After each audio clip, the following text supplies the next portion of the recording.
அண்மை செய்தியை பார்த்து வருகிறோம். நாம் தமிழர் கட்சி சார்பில் இன்னும் சற்று நேரத்தில் ஆடு மாடுகள் மாநாடானது தொடங்க இருக்கிறது. விவரங்களோடு இணைகிறார் செய்தியாளர் ராஜேஷ். ராஜேஷ், வணக்கம். முழு விவரங்கள்.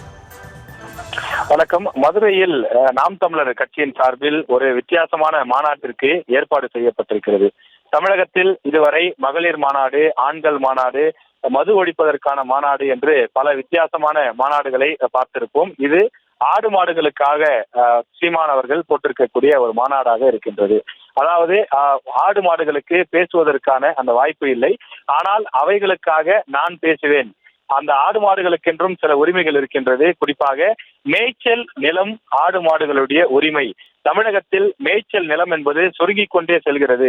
மலை ஒட்டிய பகுதிகளிலும் மலை அடிவாரங்களிலும் ஆடு மாடுகள் மேய்ப்பதற்கு சென்றாலோ அல்லது வனப்பகுதிகளில் சென்றாலோ தொடர்ந்து அதிகாரிகள் தடை விதிக்கிறார்கள். இதனால் ஆடு மாடு வளர்க்கக்கூடியவர்கள் பெருமளவில் பாதிக்கப்படுகிறார்கள். ஆடு மாடுகளும் தங்களுக்கு மேய்ச்சலுக்கு உணவில்லாமல் தொடர்ந்து பாதிக்கப்படுகிறது. எனவே அவைகளுக்காக நான் குரல் கொடுப்பேன். தமிழக அரசும் மத்திய அரசும் இணைந்து இதற்கான சிறப்பு திட்டத்தையும் சிறப்பு வழிவகைகளையும் மேற்கொள்ள வேண்டும் என்பதுதான் இந்த மாநாட்டினுடைய நோக்கம்.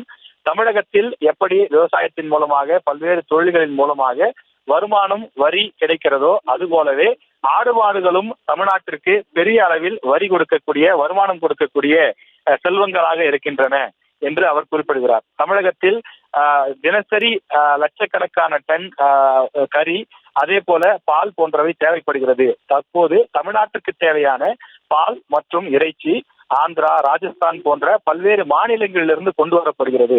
ஆனால் ஒரு காலத்தில் தமிழ்நாட்டின் தேவைக்கான அந்த உணவு, பால் போன்றவற்றை தமிழ்நாட்டிலேயே தன்னிறைவு பெற்ற ஒரு மாநிலமாக இருந்தது.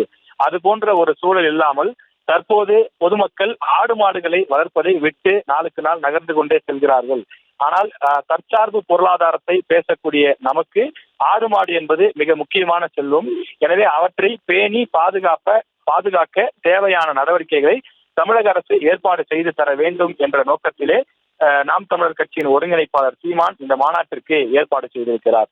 அதே நேரத்தில் இந்த மாநாட்டை வைத்து பல்வேறு எதிர்கட்சிகளும் அதே போல நெட்டிசன்களும் பலவாறு கிண்டலடித்தும் பல கேலி சித்திரங்களையும் வெளியிட்டு வருகிறார்கள்.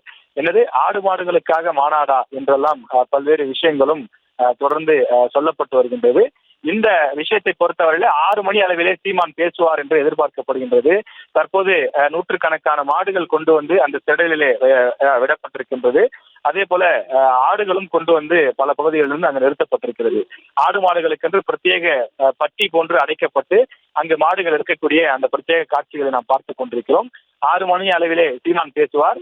சீமானுடைய தம்பிகள் மற்றும் நாம் தமிழர் கட்சியினுடைய தொண்டர்கள், பொதுமக்கள் ஆகியோர் இரண்டு புறங்களிலும், அதாவது அந்த ஆடு மாடு அடைக்கப்பட்டிருக்கக்கூடிய பட்டிக்கு வலதுபுறமும் இடதுபுறமும் திரை மூலமாக சீமானின் பேச்சை கேட்பதற்கான விரிவான ஏற்பாடுகளும் செய்யப்பட்டிருக்கிறது.